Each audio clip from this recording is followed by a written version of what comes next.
সাংবাদিক বন্ধুগণ, আপনারা জানেন যে আধিপত্যবাদ বিরোধী লড়াইয়ের অগ্রসৈনিক শহীদ শরীফ ওসমান বিন হাদির অপরাধীদেরকে ভারতে গ্রেফতার করা হয়েছে এবং তাদেরকে আদালতে ওঠানো হয় এবং 14 দিনের জামিন মঞ্জুর করা হয়।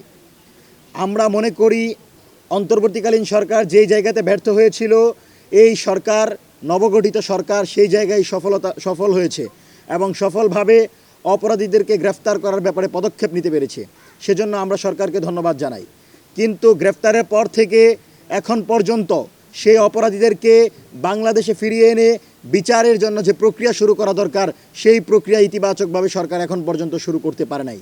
আমরা মনে করি সরকার যদি এই প্রক্রিয়া শুরু না করে, জনমনে বিচার নিয়ে অনিশ্চয়তা তৈরি হবে এবং জনমনে সরকারের যে ভিত্তি ছিল, জনমনে সরকারের প্রতি যে ইতিবাচক ধারণা ছিল, তার ব্যত্যয় ঘটবে। আমরা স্পষ্টভাবে বলছি, শহীদ শরীফ ওসমান হাদি হত্যাকাণ্ডের বিচার ইন্টারিম সরকারকে 25 কার্যদিবস সময় দেওয়া হয়েছিল, তারা ব্যর্থ হয়েছে এবং সেই সরকারের অনেক কুশীলব আস্তে আস্তে বিচারের মুখোমুখি হবে আমরা মনে করি। তো এই সরকারের ভিতর যেন এই ধরনের কেউ না থাকে, এ ধরনের কোনো পদক্ষেপ না নেওয়া হয়, সেজন্য ফয়সাল এবং তার সহযোগী সহ যাদেরকে গ্রেফতার করা হয়েছে তাদেরকে যেন দ্রুত সময়ের ভিতর বাংলাদেশে হস্তান্তর করা হয়। আমরা মঞ্চ 24-এর পক্ষ থেকে সেই দাবি জানাচ্ছি। সম্মানিত সাংবাদিক বন্ধুগণ, আপনারা জানেন যে এই ফয়সাল গ্রেফতার হওয়ার পর তাকে যখন মিডিয়ার সামনে নিয়ে আসা হলো, সে বলছে, তাকে জিজ্ঞেস করা হলো যে এই হত্যাকাণ্ডের সাথে তুমি জড়িত কিনা, সে বলল আমি জড়িত না, এখানে জামাত বিএনপি ষড়যন্ত্র থাকতে পারে। মানে আপনি দেখেন তার বক্তব্য, আওয়ামী লীগের বক্তব্য, হাসিনার বক্তব্য প্রতিটা অক্ষরে অক্ষরে মিলে গেছে।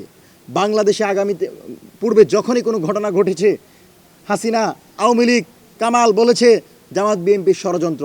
সুতরাং ফয়সালের সাথে আমরা মনে করি পূর্ববর্তী সরকারের ঊর্ধ্বতন শক্তি জড়িত এবং আওয়ামী লীগের কেন্দ্রীয় নেতাদের পৃষ্ঠপোষকতায় এই খুন হয়েছে।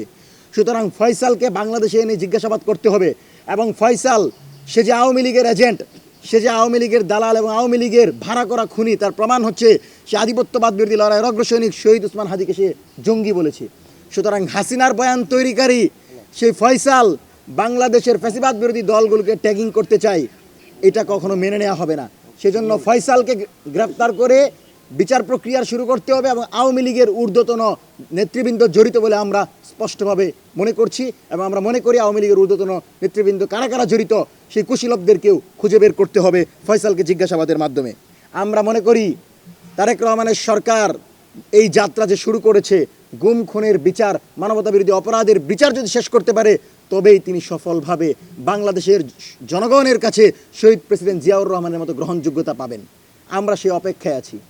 এই সরকার ক্ষমতা নেওয়ার পর সরকারি দল, বিরোধী দল, সকল সংগঠন, সামাজিক সংগঠনগুলো তাদেরকে বৈধতা দিয়েছে, কাউকে আমরা আন্দোলনে যেতে দেখি নাই। সুতরাং এই সরকার বাংলাদেশের অধিকাংশ জনগণের ম্যান্ডেট নিয়ে আসার পর এই সরকার বিচার প্রক্রিয়া করতে কোনো বাধা নাই।